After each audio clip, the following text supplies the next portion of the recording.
Hello and welcome to Gloves Off number 3, Stadium Arcadian. I'm your host, Chris ZX, here with the usual goons. When I'm going to go through the roll call. You guys go ahead and say hello and hear your name. Koopa. Hello. Shoyo James. Yo.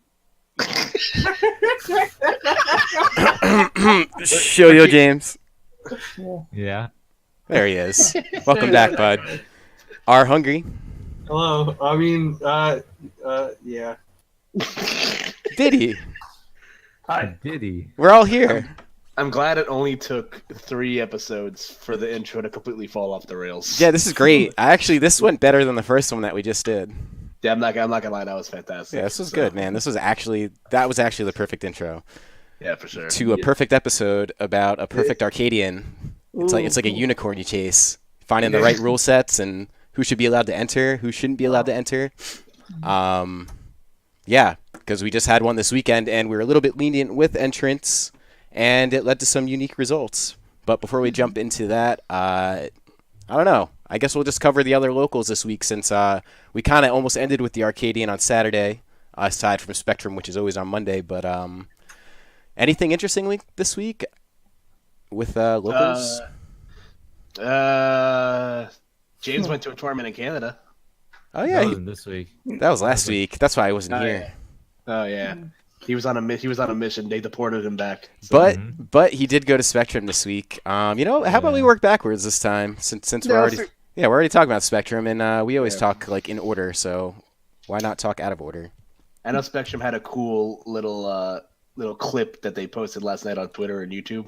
Yeah. Yeah, they did. I could probably even get that up now. The Radiance announcement, pretty much. Well, I think what's it, a year's worth of Spectrums now, right? It's Prism, not Radiance. Yeah, Radiance, Prism, blah, blah. Well, Prism. Oh, no, Elu's streaming too, and he's stealing our. Who's streaming? Elu. Why are you getting sidetracked? It's very important. He's an NJ community member. Anyways. Well, right. So we had a Spectrum yesterday, and for anyone who did miss it, I'm going to play the trailer as soon as I can find it. But I guess they're on 100. What am I talking about? A year's worth of Spectrums, I guess, just happened, and they're following up with the triumphant return of Prism, which for those of you who haven't heard of it, that is their monthly series that they had, but haven't hosted in about 7 months or something like that.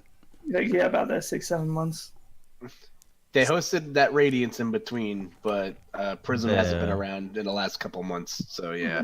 Yeah, the Radiance doesn't count. Yeah, the Radiance is. You mean the one you got 5th place at? Fourth. Well, I mean, idiot. My favorite part about this particular Spectrum this week was the traditional Shoyo James versus Great Gonzalez Grand Finals that we got to see. Although it's a little different this time around because Gonza's been trying to, I guess, take advantage of James' crappy hands with a Bayonetta pick. That's how it be, man. That's how it be. But like it hasn't quite worked out because if I recall, James that was a quick 3-0. It was a 3-1, I think. It was a 3-1. Oh, that's right. He did. He won. He got one Bayo game. Everybody gets one. Mm-hmm. Yeah. I just think it's funny, to be quite honest with you. Like, Gons and James have always had like super like blooper reely grand finals whenever they play, but like you can see Gons in the bottom left trying, and I'm just casually sitting there like this is so dumb. I wish I could cross my legs. Just the way this game ends is pretty funny. Gons is like hitting every possible button, and James up tilts, and Gons dies. I literally heard him after he killed everybody. Gons literally went, "That killed." Like that's so good, man. He died to them. That's like it's so fitting. Why does he need that, man? I'm sorry. I'll never get behind that. He actually does need it. I don't care. But actually, yeah. Hold on. Let me see. I watched it yesterday, but I'm trying to get the top 8 right now because I guess it looks kind of like more of the usual. If more of the usual is Delta making the proper upsets, then yeah, it is more of the usual. I mean, I would say that is more of the usual, quite honestly. I also agree. He's kind of like he's been consistent. He's got his spot like solidified right now. Yeah. Like he's been consistently beating people above him. Yeah, and he's a local monster.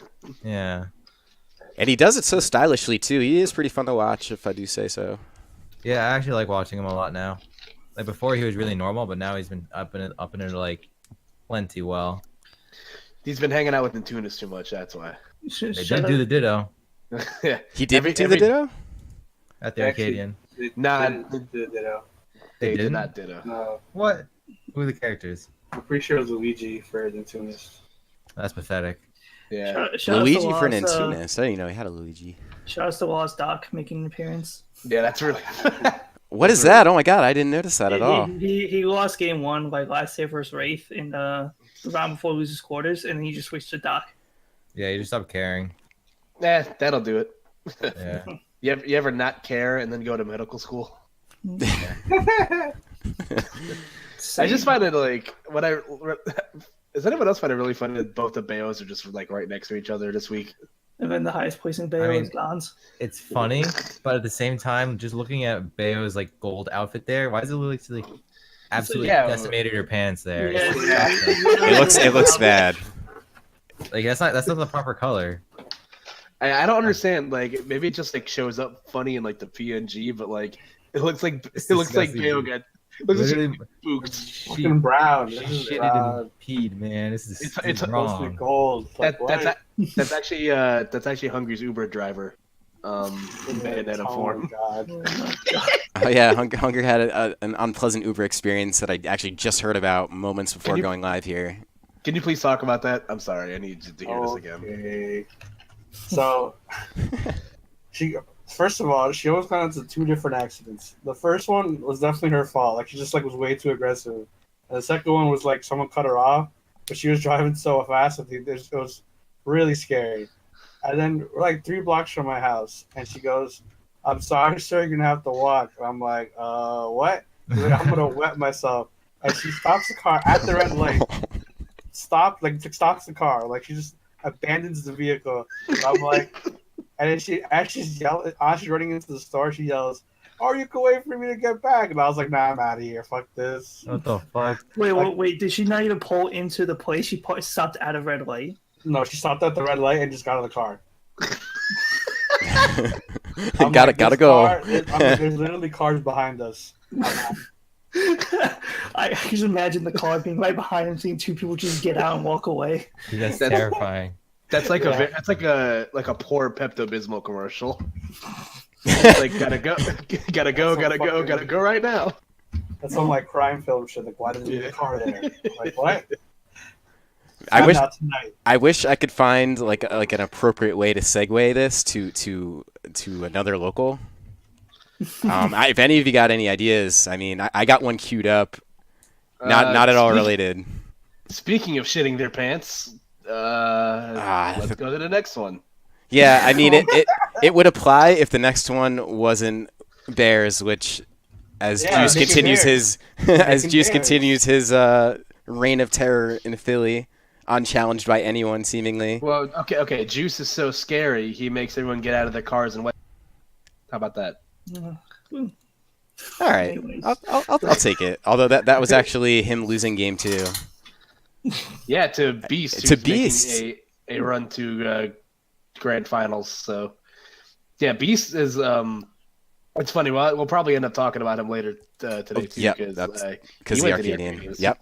Yeah. So Beast was formerly. He's always kind of hung around like the bottom 5 in the Philly rankings, like the last pretty consistently. I'd say like the last 3 or 4 seasons. But this past season he went unranked. But good on him. Still continuing that consistent range, or just the consistency in general, going up against his doubles partner. Are they like regular partners? I would say they're pretty static. Yeah, I haven't really seen Juice team with anyone else in Philly that isn't Beast. Looking at the rest of the results here. So yeah, GWJ. Well, I guess he's now GWJ, but as you see on your screen, Big Dick Billy, as we all know him, taking a solid 3rd again. Pardon the pun. There's a name in here I haven't seen in a while. I don't know if you guys can notice it too. I think I see it. Yeah, with the that real Mr. M. Yeah. I was actually seeing Vex. I don't think I've really seen him at a Bears bracket in a while. I was actually looking for a name that I didn't recognize, and that was it. God damn. That was great. Looks like you found him. But yeah. Yeah, the former king of Philadelphia himself, I guess, making a return. Yeah. Which is actually a little bit fitting because I know he wanted to enter the Arcadian as well. And I know we're kind of dancing around the Arcadian since that is going to be the main topic, but that did come up. Oh wow. I would have. have let him enter, man. I love watching Vex play. Like Vex when he was at the height of his game, like not even just in this game, but in Brawl, he's like such a fun player to watch. Like Easily. He's DK, right? DK, and I think near the end before he stopped playing. Ganondorf, Yeah. Cloud, Charizard, a million characters, man. Mewtwo at one point. Yeah, he just played everyone. He plays a lot of big stupid villain characters. And I remember like years back when Smash Glider first became a thing, he like streamed him playing it and like got to #1 with like solo Ganondorf. Jesus. Oh my lord. Yeah. One of my favorite things is that I like to keep tabs on random people that win Xanadu's, and Vex actually falls into that category. So Nice. Oh yeah, I remember he wanted Xanadu with DK. He beat like Waddy twice. Yeah, he beat one. Oh yeah, I remember that too. Yeah. I imagine I match him as miserable for Donkey Kong, so it's funny. Well, welcome back, Vex. Yeah, man. Getting his practice in before Ultimate. Oh, I guess I don't know if you had this teed up, Chris, but Summer Jam was this past weekend. If you want to talk about that. Oh, too. I do. Before we run there, though, we'll save that right before the Arcadian, then go in the Arcadian, because at the moment I have Aeon or All or Nothing, All or Nothing in Long Island, which is another New York tournament, which you talked about last week. And the reason I'm bringing it up today, aside from that it was the same day as Bears, the top three. Pretty dominant players in New York. I mean, nothing fancy, but I guess they all came out. DeBuzz taking first, Vinny taking second, and Mr. E in third. And I guess, some more of the usual after that. I'm actually seeing Stocktaker took fifth in this tournament as well. Yeah, Aeon's always consistently having like a lot of entrants and there's always a lot of crossover between Long Island and New York City. But every now and then you'll get like the big guns that come up because they all live on the island. So it usually just kind of works out that way. So it's cool it's always cool to see DeBuzz and Vinny and the like show up the weeklies. Vinny more so, well, DeBuzz more so than Vinny because Vinny actually attends the Aeons pretty frequently. So yeah, I've noticed that. Yeah, there's just a lot of the same, like a lot of names you might recognize. Yeah, really not much. And then I guess we have Xeno while we're on the topic in New York. I don't know what happened this week in Xeno. Venia won. Venia won? Oh, that's cool, man. Venia is a top three you would expect. It's like Venia first, Mystery got second, and Utopian Ray got third. The best part, the venue was like, I think I'm gonna win Xeno today. I feel like I want to do that. Yeah, he tweeted that before the tournament. Yeah. I think I want to win Xeno, and he's like, okay. He called his shot. He called his shot 4 hours ahead of time and then delivered. That's fantastic. And also something else interesting about Venia is he is currently in Florida, because he's going to be attending a CFL weekly that they flew him down to. Ooh. CFL SmackDown. That weekly is wild, man. They Yeah, really flew him down. Yeah, and they've done that for a bunch of players. I know they've brought Mr. E down in the past and the Cat, like various players. They just bring them down because they do get good number. Like, I guess like you can compare like the CFL SmackDown in Florida to like Xeno to New York, where like it's definitely one of their like the biggest like weeklies in Florida. The region where they have Dyer, Riot, Kiki. Yeah, those. Now Blank because Blank goes to school over there. Body bag. Where do these like weeklies get this money, man? Like I will never understand that. I wonder that a little bit myself. That's because like I remember back like I think it was 2 years ago when Xanadu started doing that thing where they like every week they'd start flying. Yeah. They'd start like bringing out a different guest player, and I was like, okay, that's like VGBC money, obviously, but like I want to know where these other weeklies like get the funds to like fly out these players because like you probably a decent amount of them have like connections with the venue owner, so like they even make a decent amount of profit themselves from the weeklies. And then just use that to connect. Like I know there was like a Texas weekly that like literally all the venue money like went to like one of the players that started it. And then he used that to like make pop bonuses, bring out players and whatnot. Damn. Yeah, What are we if you gonna get a good deal? You're pretty set. Like, What are they gonna? I was gonna say, when are they gonna fly you out, James? Nah, not traveling. Yeah, retired. But yeah, there used to be a South Jersey tournament that was what was it? The oven, fresh out the oven. Their That's deal with the throwback. owner was pretty ridiculous. Yeah, it's a throwback, but their deal with the venue was like all you had to do was like pay $50, I think, for the venue, and Dom managed to bring in like 40 people at times, $5 venue. So if you do the math there, he's clearly making like a $200-$300 profit just from hosting that event, and all he has to do is pay $50 to rent out the place for the event. So it gets pretty easy to fly people out if you get a deal like that, which isn't too uncommon, honestly. It's getting the right location and getting a regular fan base. And I know certain areas are just a little more prone to that than others. And yeah, you do all the right things week in and week out, and the money does accumulate. Yeah, it's actually kind of cool to think about. Guys, I was thinking about starting up a weekly across the way from a Stop and Shop. What do you guys think? I'll go. Same. I'm there.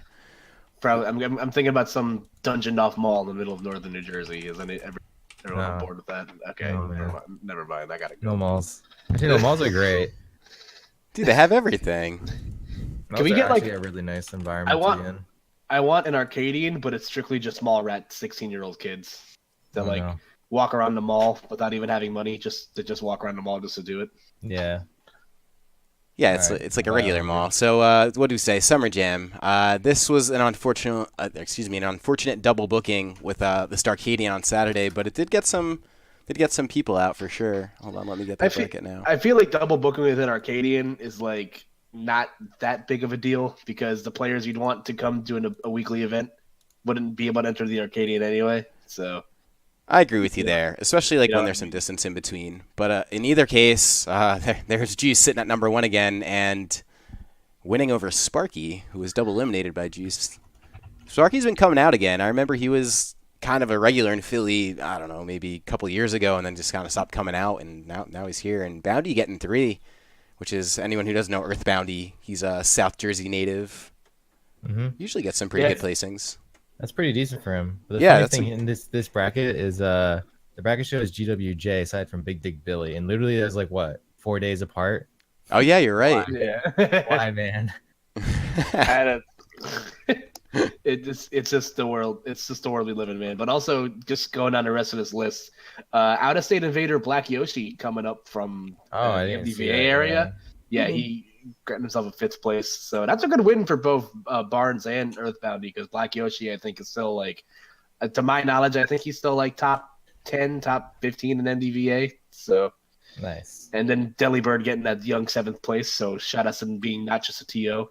Yeah, man, that was definitely good. And then Luck too, because Luck has been taking kind of a TO role as well. Yeah, it's funny. Both those especially at least in Luck's case, Luck was formerly PR'd in Philly for a while, then just kind of stopped entering, and then, like you said, he kind of took over that role of, if I can't beat them, I'll take their money. Nice. It's a TO, then shout out to them. Not a bad strategy, I must say. Oh god, Hungry's back. Welcome back. I'm not really sure what happened, but I'm here. Your computer had to go take a piss. Yeah. Well, don't worry, because you're just in time, because the moment we've all been waiting for in this very short podcast so far is singles at Platinum Star Arcadian 2, which was highly debated because we let some New York guys enter who, may I add, are not PR'd. But were almost, quote-unquote, deemed too good to enter based off past results. But I was actually a little bit more lenient this time around with entrants. And there was a lot of mixed results about that because what really compounded a lot of the heavy opinions that followed was the $300 pot bonus that kind of came in last minute because a lot of people were good, like, hey man, those guys aren't PR'd, let them enter, and then all of a sudden $300 on the line, they're like, hey, they shouldn't be allowed to enter. Like the tone changed kind of quick. Yeah. Also, we shouldn't sweep it under the rug, but shout outs again to Nairo for lobbing a $300 pot bonus to the Arcadian. Yeah, man, it was really appreciated. It was definitely a nice gesture. Awesome. It was very nice. Yeah, there was obviously some I don't want to say controversy, but some just questionable I'm sure some people were kind of like, this guy's might be a little bit too good to enter this. But I think what I really liked about this is that there was tons of faces that I did not recognize that have like, I don't think they've ever come to a PSS before, or even to a Smash tournament before. Yeah. And I feel like, and it was in my mind, I feel like I should have talked to them more but I was so busy having to yell because James doesn't have a powerful enough voice. Sorry. Yeah, that was literally all of us. Yeah. Like, I wanted to interact with them the whole time. Yeah. But we had 80 people in the venue and 73 entrants for singles, It was too much. The venue wasn't like it fit them all, but it wasn't good enough to comfortably talk to everyone. Yeah, but excuse me, if by chance you were there this weekend and you're watching a podcast, thank you again for coming out. Like, I talked to a bunch of people who were like super appreciative and like are just there to have a good time. There's mad people there playing 8-player Smash, which is always like a lot of fun. And I feel like we all get so caught up in like the competitive environment and stuff, we kind of forget how to have fun sometimes. Oh, yeah. So it was just really cool to see. I love seeing new faces show up, especially like, this is my third straight episode bringing this up again, but there's going to be a lot of that in the once December and January rolls around, where you're going to be seeing people that you haven't seen in either a very long time or, new people you haven't met before. So that was definitely really cool. And obviously in regards to the event, we did get pillaged a little bit, just a tiny bit, but I'm gonna be real. I'm not gonna sit here and say I was surprised. Like I don't want to speak for everybody, but I really did. I was not surprised to see like I knew someone from New York was gonna take this money. I just wasn't really sure who, but I can't say I'm surprised that Stocktaker took the money from us. Also going off where Crownless said in chat that there should have been bounties on them, there actually was a bounty on Stocktaker. There was? Yes. Self-imposed by Stocktaker. It's Stocktaker and myself. So we because I was talking to him about like him being allowed to enter, and like he was like, what are ways we can like make this more interesting? And I'm like, maybe like a bounty type thing for you. And he goes, you know what? If someone sends me the losers, they get $25 from me. And I was like, all right, well, I will follow up on that. That if someone eliminates you from the tournament, they get $50 from me. So and I announced that at the tournament when it happened and whatnot, but no one was able to take a set off him the entire tournament. So my wallet is happy. Yeah. But so for anyone who might be uncertain or haven't heard much about the debate, although this came up actually a couple weeks before the Arcadian, because Stocktaker did ask, I think about 2 weeks ago, if he could enter. The controversy essentially is Stocktaker could debatably be on the latest, I guess, what would that be, Q2/3 or Q2 power rankings? Q2. Yeah, Q2 power rankings of, I guess, of New York, and we just don't know yet because those power rankings haven't been released. Further, New York only does a 10-man power ranking list, whereas New Jersey does 15, and I believe so does Philly, right? Philly's 15? Jersey does. No, Philly's just 10. Philly's just 10. If they have 15, dude, oh my god. Yeah. Fair enough, man. So either way, there's already some inconsistencies there, but regardless, I know Xeno has a rule for their own Arcadian, which is coming up this weekend. I'll advertise that in a little bit, where if you've taken top 3 at a Xeno before, you can't enter their Arcadians. And for those of you who might not know Xeno, but you really should, yeah, for real. Basically, they're probably the most, or I would say they're definitely the most stacked local event in the tri-state area. They're consistently over 60, 70 entrants some days, and they just got so many heavy hitters that go through, including Mr. E, DeBuzz. Sometimes there's all kinds of guys. So basically, a lot of the regulars, they get to farm a lot of these bigger names, or at least practice against them regularly. So there is a little bit of a skill, I guess, a little bit of concern and skill gap. But for me, I mean, I could tell you this from a streamer and an organizer perspective. For me, an Arcadian, it's already a little restrictive for entrants. I actually like to see out-of-state players encouraged to come to our state, whether it be to beat us or even just to compete, because that is, 1, just healthy competition, 2, just a little bit more interesting because you get to see someone who's out of region, 3, why not compare someone who debatably isn't as good in their own region to, some of the younger guys here, there's really no reason to not allow more people in, especially if you're trying to grow events. Plus, people like to watch it. The chat was blowing up all night just because New York was watching it. So now you're kind of cross-pollinating audiences. So despite all of the possible drawbacks of this person's too good or this person's going to win, I don't know, man. I mean, I just think that that's just competition. I think a problem coming from it, at least like from what I see and hear regarding past Arcadians, is that when you let more people enter like that, other people can see it as oh, it means it's less of a chance of me to win, because some players' mindsets are, wait, if no ranked players are in, then I have a much better chance of winning, which means I have a much better chance of making money, especially when it's $10 entry and whatnot, and on top of $300 pop bonus from Nairo. But first place made good amount of money. So I guess when those better players enter, are allowed to enter, such as Stocktaker and other New York players, people don't see it as, oh, cool, more tough players that I really don't face since I'm not in their region, so I could face them and try to beat them, not only beat them but learn something from fighting them. And they see it as, oh, better players that are probably going to take our money. This is messed up. So. Yeah, it's an interesting thought process. It can really go either way, especially when you do have something of the pop bonus. I mentioned before the attitude kind of changed. It's kind of hip to get outraged about some stuff, and a lot of times when you see someone not being eligible for an Arcadian, that's kind of free range to be well, maybe they should be. Why not? So I actually did put it into a vote to see if Stocktaker could enter, and it was a pretty unanimous yes.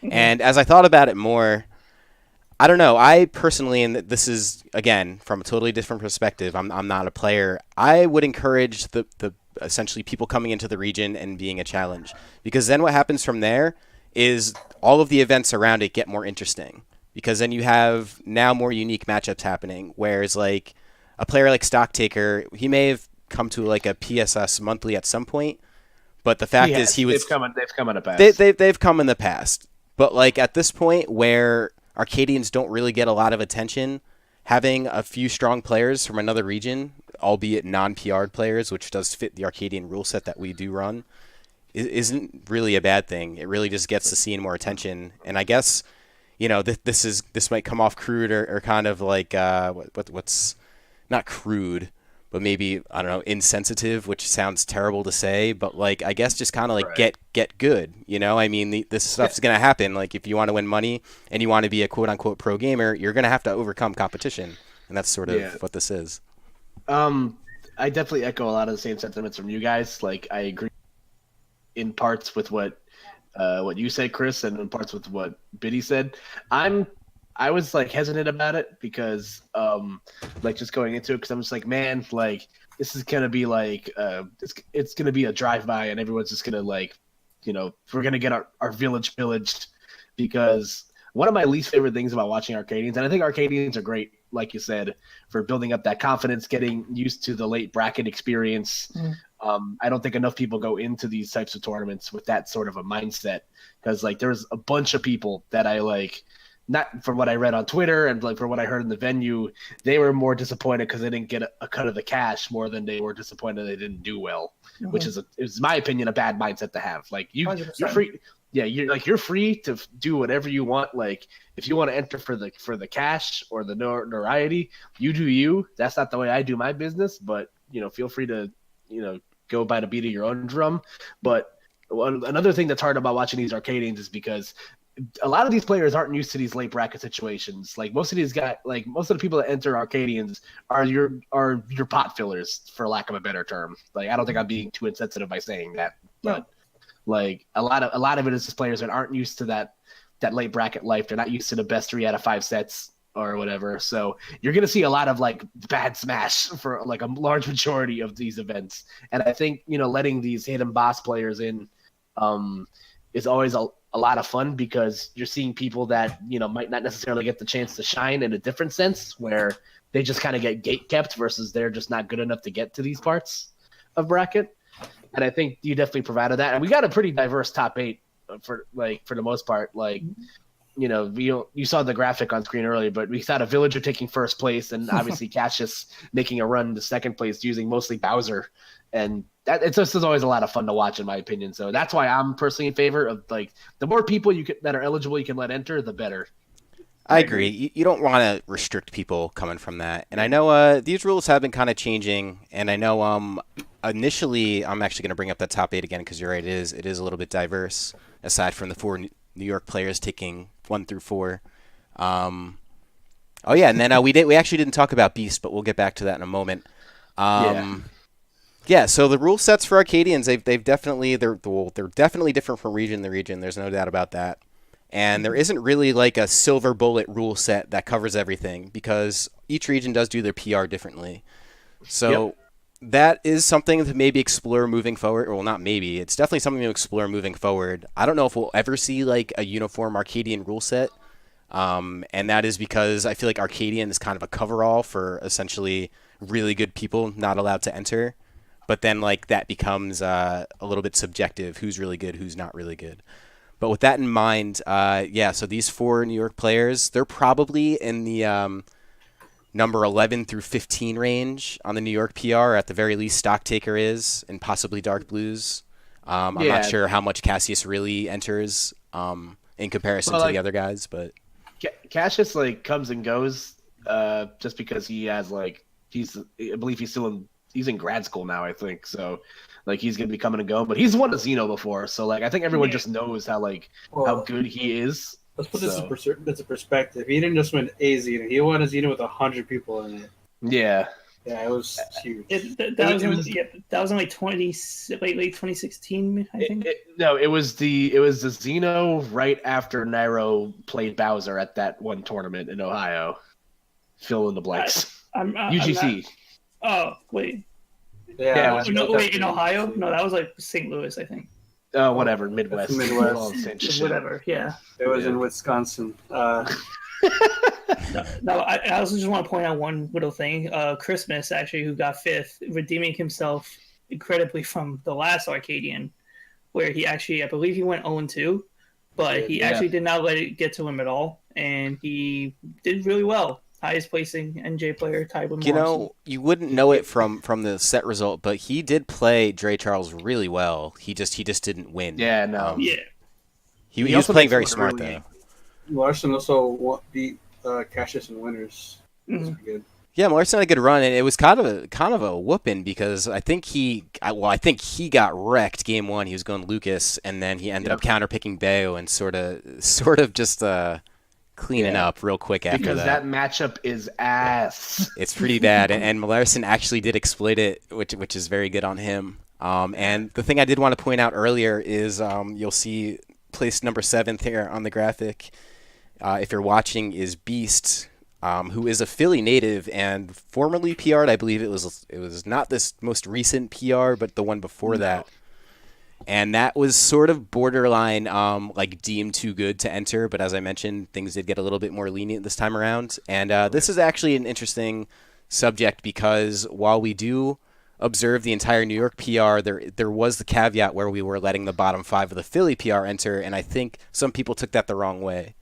Mm-hmm. I don't know if anyone wants to jump at that one. I never as someone that doesn't understand that rule. Like, I don't know if someone else has like a logic behind that because, like I said, I don't think it's one thing if you're letting the unranked players get in, but like because I know Travesty was allowed to enter, and Travesty is top 10 in Philly this season, so I don't know whose judgment call that was. Like I said, it didn't make a difference to me in the long run because I guess the more every region does an Arcadian their own different way, like you said. So, but for the sake of let's just say getting more uniform rule sets, I'm actually not sure where we got the bottom 5 from Philly. That may have just been like an old rule that lingered, and then James was kind of AFK for a little bit, and I just kind of like followed it. I don't know, James. Like, was there like a big rationale behind that, or like what do you think? Behind the what? The Philly bottom 5 essentially being able to enter. So it's just like I don't know. You can look at the list right now, and you can just kind of think and just kind of see it. So. All right, you'll see the general skill gap between the top 5 and the bottom 5. Like, he's just trying to say. I'm trying to say in a nice way that they suck. I mean, all right, man. I mean, I can't even argue with it is the problem, but I will say, I guess in a more political response of James's lack thereof, essentially, if you kind of look at New Jersey's PR, you'll see James, who's obviously 35th in the world, and then you'll see Nairo, who's like 3rd in the world, and then you'll see like Jackal, who's clearly shown his ability to farm PR wins. I'm sorry, PGR wins, excuse me. And then you'll see like Angel, who was formerly like on these all big ranks as number 6, and like you see like people doing pretty well, and then New York kind of. You'll see a lot of the guys in the PR. Each of them has won, like, probably at least one Xeno, which has been a stacked weekly. And then, like, the problem with the Philly PR, I guess, is what we can say is, like, there's a New Jersey player who's 10th on it. So it's like Philly, that sort of says a little something, maybe. Yeah, the Philly PR is very top-heavy, I think, is what everyone's trying to Well, get yeah, at. because Juice is number 1, and he's actually above a PGR-ranked player who... Yeah. You know what I mean? So already there's confusion in the ranks right there. So you have 6WX, who's what's his PGR right now? 40s. He's in the 40s. So That's he's in kinda the low high. 40s, and he's clearly above 6, even though their sets go either way, because I think he has like the set advantage at Bears and all the other tournaments in the area. So Mike gets bodied here, by the way. yeah, he does. But in either case, I think that sort of says something, and like I'm not going to say exactly what it says, but like then you see Juice, who doesn't really have a lot of big major wins, and it's not that he's not capable of it; it hasn't shown yet, I guess. And that's number 1 of the PR. So it's like he doesn't get. I was gonna say he doesn't get the opportunity to travel that much. So and that's true, but despite that, it's still the reality. I would say. Right. Yeah. Of course. And then yeah, so like and I see in the chat, ML brings up Angel used to be PGR, and like he's 6th on ours, I think just behind Gons, who's 5th. So like it is, there is definitely like some statistical objectivity behind it. I would say. I mean, I would say in the future perhaps we just keep it to all ranked players, but there is still the kind of the difference in how many players are ranked. Is still a thing per region in the tri-state, because you have New York with 10, Philly with 10, and then us with 15. I feel like when I think of like a lot of the major regions, like your Californias, your Michigans, and all that, a lot of them do more than a 10-man PR. So like I said, to each their own, and I do think it is kind of a little jarring that 2 major like smash areas are still doing a 10-man PR. But like I said, if my argument has always been in regards to that, if the results warrant more people in the PR, then go for it. Because especially in a game like this, where like you can have you can look at a Xeno bracket and some dude you've never heard of gets 5th place and he beats Dylan Mr. E or whatever. Like the volatility of the game makes it so that I feel like adding more people to the PR just like makes the results look a little bit cleaner. Like if your results warrant it, like I just said. So yeah, it's and I'll be honest with you, as far as like spectator and again, this is perspective from organizer, streamer, all that kind of thing. I just think it's good to have more names available, even if they're good or not. Having a list of 15 names gives you an additional 5 people to watch for if you're checking out a local for the first time, or maybe unfamiliar with any of the scenes, or even just Smash Brothers in particular. So you could turn on a stream and be like, oh, I saw this name on a list, and apparently they're pretty good. And then more people, it's just like kind of more to watch for. yeah, except that our hungry guy, he's pretty bad. Oh no. Isn't he? What's he? 9th, Yeah. 8th, 9th? 18th or something like that. Oh. Hey, didn't that guy beat Captain Zach? Yeah, I Oh, think so. no. Yeah.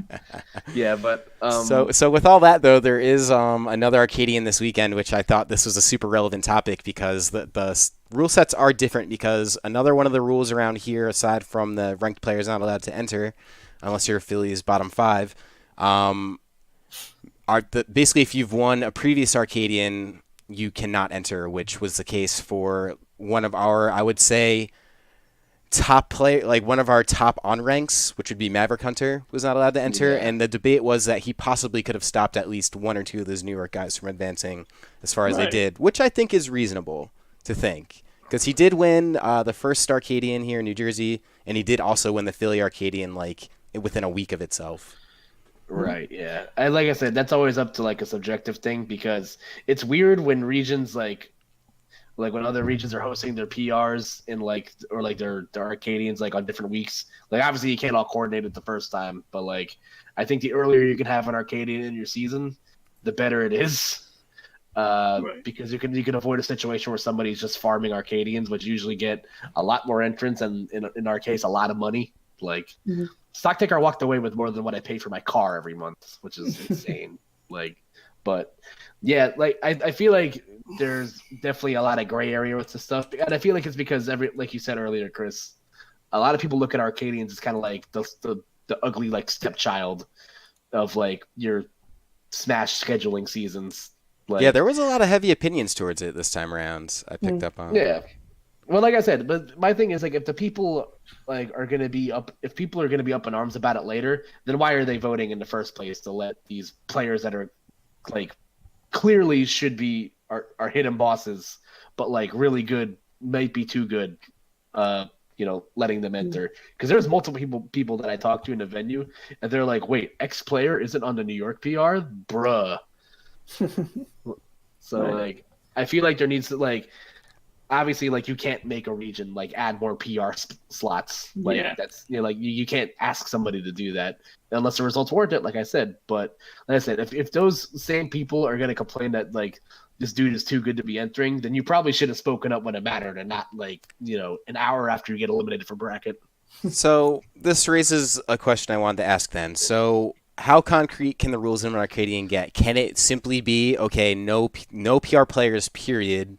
And essentially no winners of any recent Arcadians done. Like, is it as simple as that?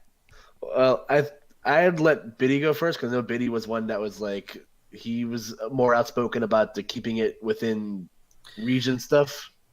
So like originally, like I wasn't like at the times I'm like, oh, like I feel like an Arcane should just be like within the state. Not only is it easier to like have it within the sorry, what am I trying to say? Not only is it easier to like figure out who is and isn't allowed to enter, but it's I don't know what I'm trying to say, but I know what I want.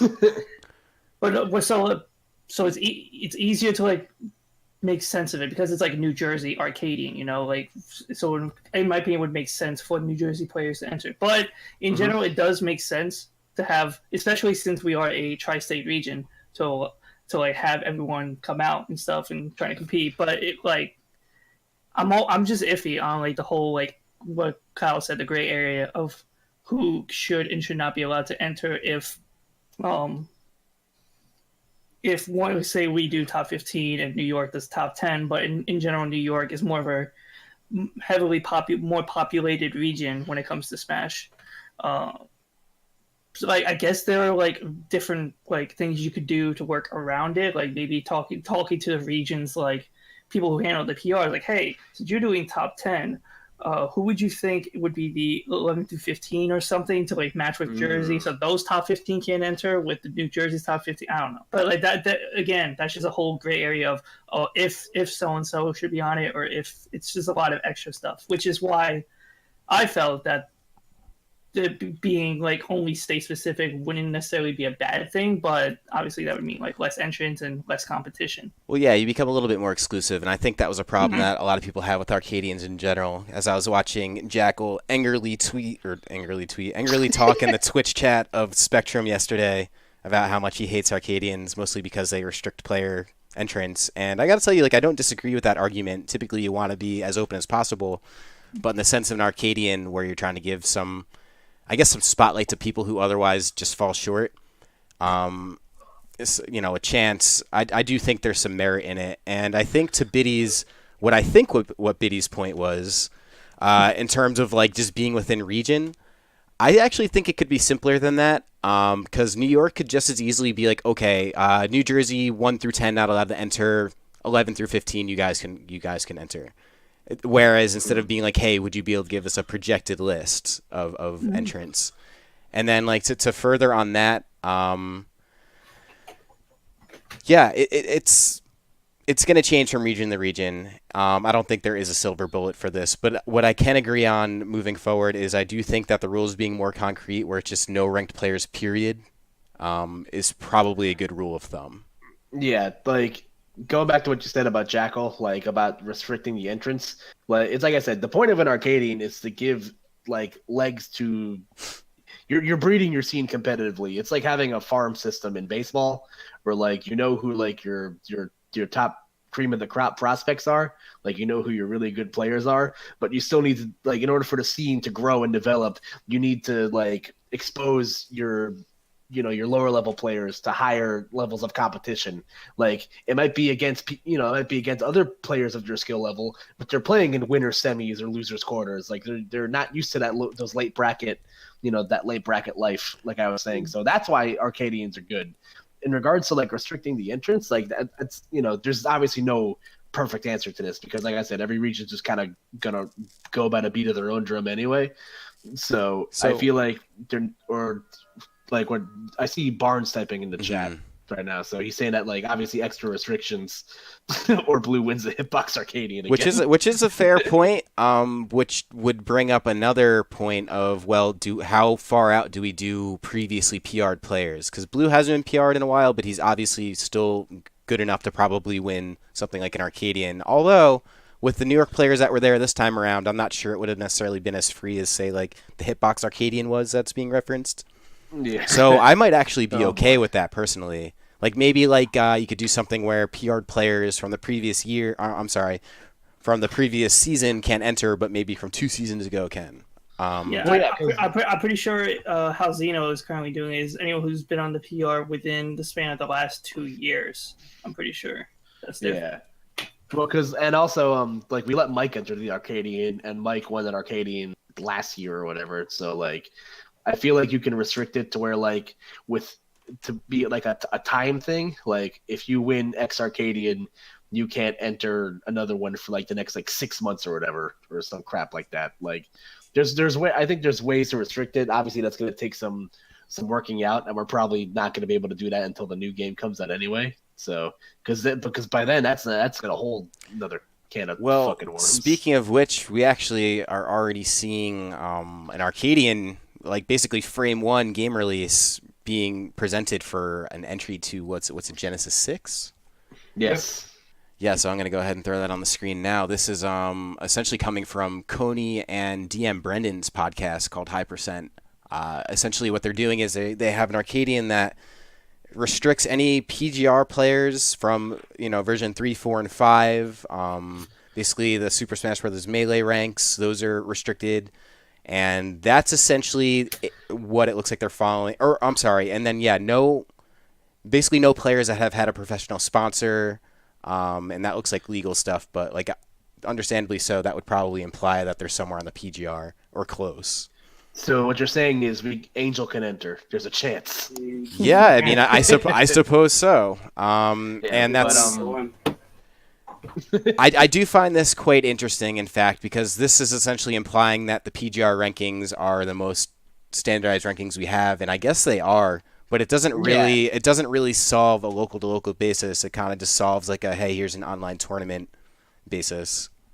Yeah, like obviously not everything's going to be perfect, but before getting any further, I do want to give a shout out to the High Percent podcast. Like I listen to this every week, and it's really, really interesting. Like I love that Smash podcasts are becoming like much. There's a lot more of them now. Like up until like a few years ago, there was just one, and even then, like that stopped becoming a thing. So I definitely do want to give a shout out to the people making content out there for the game. But yeah, again, this is like.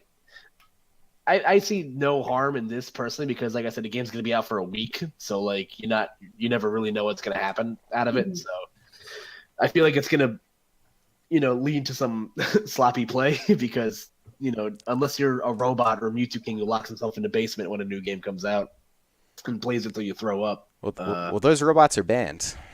Yeah, but Felt Zoo just typed in the chat where can you watch the podcast? High Percent, I believe you can find it on all your like podcasting sites such as like Spotify and iTunes. I'm pretty sure I've seen it on YouTube as well, on DM Brandon's YouTube. And DM Brandon posted on YouTube. I think they stream it on his channel also. So if you guys want to definitely check that out. Like I'm all about supporting everyone else that's making content. So I definitely want to give a quick shout out to them. Mm-hmm. So yeah, I mean, I guess that's where we could leave Arcadians, and basically more haze than we walked into it. But I will say, on a personal note, I feel like I learned a lot from this one, and I also feel like I prefer just to have some of the higher talented players that might be on the fence, mostly for the sake of 1, competition, 2, viewership, and 3, interest in general. Because low-level Smash, and this is against no one who comes out to Arcadians, isn't always fun to watch, and I think like we can all agree on that. But like if you pepper in some people that are quote unquote like, you know, not good enough to be on PR, but obviously still talented, I think it makes for a unique event. Because then those lower skill players do have an opportunity to beat these guys. Oh. Yep. So basically James can't enter. Yes. Shout out to, and again, shout out to Nairo for the pop bonus again. It was a lot of fun. Just to see all the new faces come out. And hey, but yeah, that is very true. Thank you again to Nairo. That was very cool, albeit very last minute and surprising. Yeah. But before we totally leave Arcadians, I would like to just shout out Xeno Arcadian, which is going to happen this weekend. And their rules are a little bit different than ours. So your boy Maverick Hunter from New Jersey, who did win a New Jersey Arcadian and Philly Arcadian just like 2 or 3 months ago, will be allowed to enter this one. So be sure to check that out. I believe, this Saturday. Yeah, Maverick Hunter going for the band in 3 different cities, Arcadian, for this weekend. Trifecta. Yeah, he's going for the trifecta. The trifecta Only held in currently. Tri-State. Yeah, only held currently by Stocktaker. It's really funny. He's like permanently banned from Arcadians in the tri-state area. Yeah, man, we made it official. I'm happy we could make that happen. Yeah, get like a wall. And I know Xeno's also doing that. Anyone that the players that placed top 3 at our Arcadian this past Saturday is not allowed to enter the Xeno Arcadian. So, I'm pretty sure Cassius and Dark Blues won't be able to enter as well. That's correct. I did hear that as well. But what I do like about what they do differently at their Arcadian is that the players that are too good to enter / the PR players, you can like hire them as coaches to help you throughout the bracket, which I think is really, really cool to watch. Because like I said, like most of the players that are playing that late don't really know what to do. So I think it's nice to have a hand to hold on to there. So that's something that I really enjoy about what they do over there. So. Yeah, it's a pretty cool approach. I've noticed they do quite a bit of unique stuff over at House between the bounties and that particular thing with the coaching. And again, if you guys are unfamiliar with House of 3000, you can find them on Twitch, YouTube, all the outlets. They're essentially Newark's plug for Super Smash Brothers, along with AON. Don't want to leave those guys out. But I'm gonna say we talked about Arcadians probably enough at this point. I think we hit all the major points. But one thing I would like to really bring up, because it's going to happen more and more moving forward, is scheduling. And when I say scheduling, what I mean is plain and simply events being on the same weekend, or an event being on the same weekend as another event in a different region, or even in the same state. We've seen. I could tell you from the back end, a lot of the organizers are working together to try and minimize this. But the reality is, there's a lot of organizations, there's a lot of players, and there's only so many weekends. So what happens is events do get double booked, and never fun when it happens. But I got to be honest with you, I don't really think it's a bad thing. I, in fact, think it's kind of a good thing, especially if the events are planned far away enough of each other, because I think uniformly everybody wants the Smash audience to grow, and even the attendees to basically that whole pool of players just to increase and become more moving forward. So that way the people on the top of it trying to make this a profession or something can essentially sustain it. So with that said, if you're an event, I'll just use a direct example, and I'll just go ahead and plug this event now. Is like Stock Advantage, which is a new MHG monthly coming at the end of September, is unfortunately double booked with another really cool first event, which is our Reality Royale, and I'll find that in just a moment, which is in the Philly area, which is in a VR lounge and has a $300 pop bonus and Black Twins. Like these events, they both came up at the same time. They're a little over an hour and a half away from one another. And I think the concern is one will do well and one won't. But in reality, I think it's the best approach is to just kind of promote both and just get as many players out to Smash events and playing as possible, because then everybody wins that way. And people are kind of split, and regardless of who goes where, it kind of doesn't matter. I'm expecting even some of the Central Jersey guys to make their way over to play Black Twins in wherever in Pennsylvania near Philly that Reality Royale is. And then, of course, I expect a lot of new players that we haven't seen before to come out to the North Jersey Monthly, because that is being advertised through some outlets that we don't usually use. So this is really just, I think, what we can call growing pains for all intents and purposes. Yeah, I had a great point, but then I got distracted thinking about James wearing jean shorts. Yeah, like you said, this is gonna happen. Like, I think the big problem that a lot of TOs run into is that there isn't really a lot of communication because everybody kind of wants a piece of the pie, especially now because and James is the one that brought this up earlier, like before we went live, is that this is only going to get worse as the new game comes out. Like, you know how many people are going to have day one tournaments just to like? Oh, there's several already. Yeah. Just I know Xanadu's doing one. I'm sure there's plenty of other people that are doing release weekend tournaments. That's one of them being Smashadelphia, which is around the corner from us. So, everyone's trying to get a hold of the viewership, of the viewership pie. And again, like you said, it definitely does, breed commingling. Like, obviously, if there's always a situation where it's like, oh, I can't go to this because something came up or whatever. But this actually reminds me, there was a time where there was a Nebs and a Xeno that were both on the same day and both within 2 blocks away from each other, and John Numbers entered both brackets. Incredible. And so he kept walking back and forth between the venues to play his sets, and it was like the greatest thing in the planet. But yeah, I echo a lot of the same sentiments as Chris says. We did get a plug for Reality Royale. It's in Allentown, which is in the Bay Area of Pennsylvania. So from where I am in North Jersey, it's about an hour and change to get there. So, but yeah, like it's just all about like if you have an event scheduled on the same day as somebody, like the thing that bothers me about it when there's double booking is that people don't talk about it. Like people are very stubborn with their dates. Like this goes to the local level all the way up to like the PGR like sanctioned events where it's just like, somebody's trying to flex and be like, oh well, my tournament's more important. I'm gonna stay booked on this date, or I'm just gonna book this date and not tell you. Like that's a really easy way to burn your bridges and like not want to work with you, because I think the goal we all have at the end of the day is like we see is crossed over. We want the region, not even just tri-state, but the Northeast in general, to we want everybody to work comfortably with everyone else. We see so much crossover now than we have in years past, and I think that's important. I think it's important to maintain that relationship. So I feel like there's a lot of communication that happens behind the scenes, and I think that's really important going forward. And as long as that continues to happen and like people are open to maybe changing their dates, if people are talk about be like, hey, like I've had to stay for a while, like I'm sorry I can't change this, but like it's like what you said, Chris, I'll advertise for your tournament, like I'll let people know that like if you can't go to this, go to that, none of that. So it's all about just like formalities and just not being a dick. Yeah, I mean, pretty much it's pretty simple. And there's a lot of tournaments popping up. There's going to be a ton with especially when you think about Ultimate, which is going to get a lot of Melee TOs and streamers, which is just going to add on to the Smash 4 streamers and TOs that are ready to abandon Smash 4. I mean, I know I am. Oh boy. So, wow, fake fan.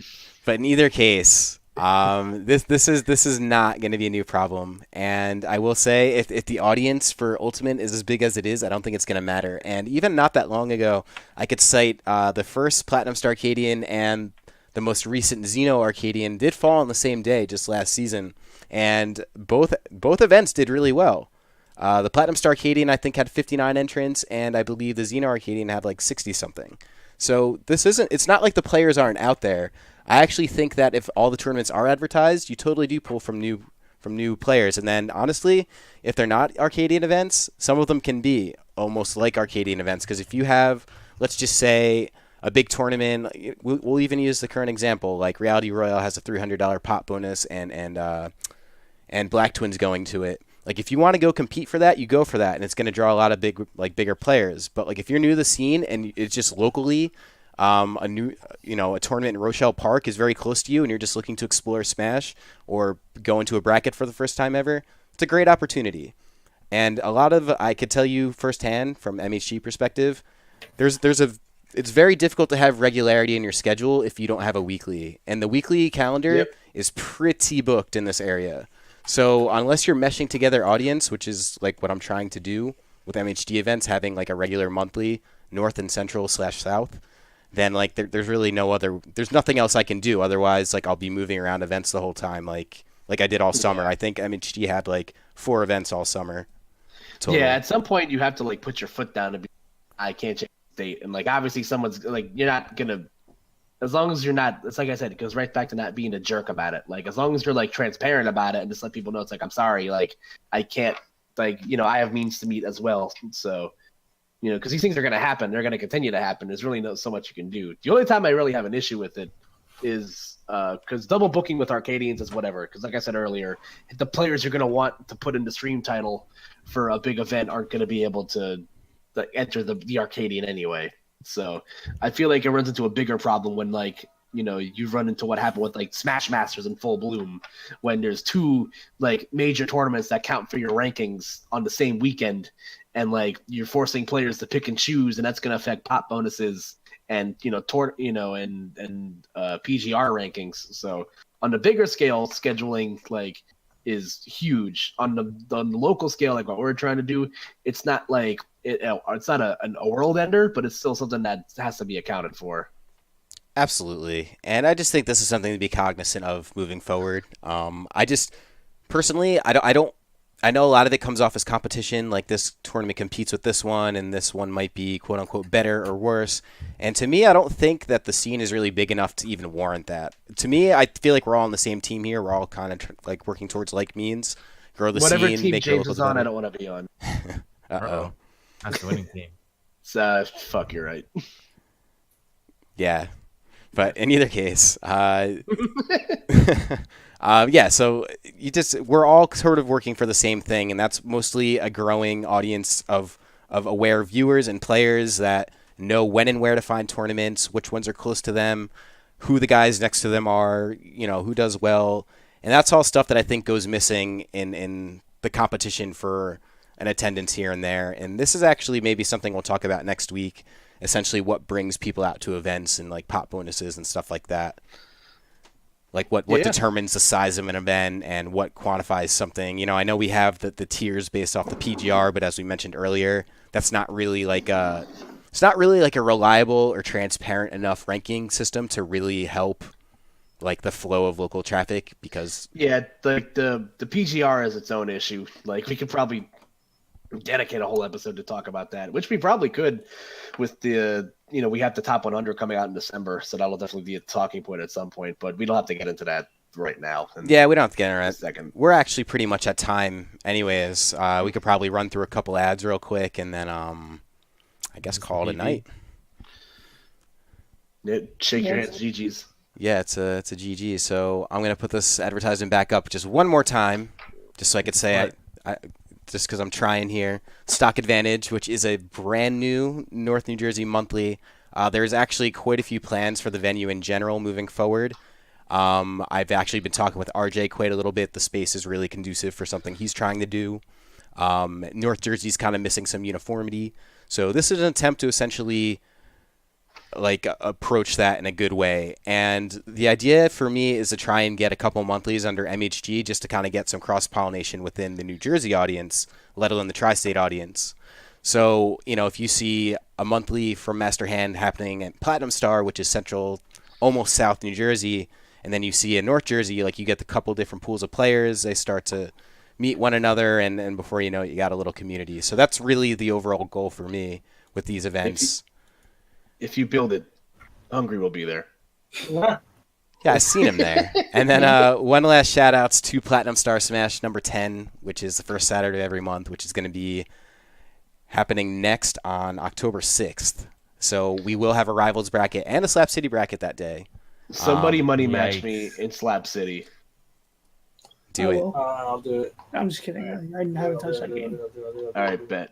All right, fine. Fuck you. I'm looking forward to this because I've been trying to find like some side games to play while I keep myself busy for Ultimate that are like not like RPGs or whatever. And Rivals of Aether is a lot of fun. I highly recommend getting that game if you guys are about it. And Shovel Knight's coming out. Jeez, though. So, like, well, I don't know. At this point for me, I think just getting people at gaming events is good, and Smash is a good way to do that because it's accessible. So you just add a few games here and there. We've done it with even Mario Party in the not-so-distant past, where you just kind of get some different things happening. And it does bring out new people to kind of explore the venues and to explore the community, whoever's there. And for that, I like it, especially because in New Jersey, we do have a lot of really good rival players, or at least like the one top one, which I believe is like Cake Assault. Yeah. And, yeah, so like that's kind of neat. But in either case, that's going to wrap it up. I don't know if you guys have any last notes or hellos or goodbyes or anything of that nature that you'd like to make, but now would be the time. Goodbye, Hungry. Goodbye. Hot dogs are not sandwiches, and the Adventure Time finale made me cry. That's all I got. Our mozzarella stick sandwiches. All right, we can wrap it up right now, Chris. We don't gotta. Cut the stream. Well, guys, it was fun. You have yourselves a nice night. We'll see you next week.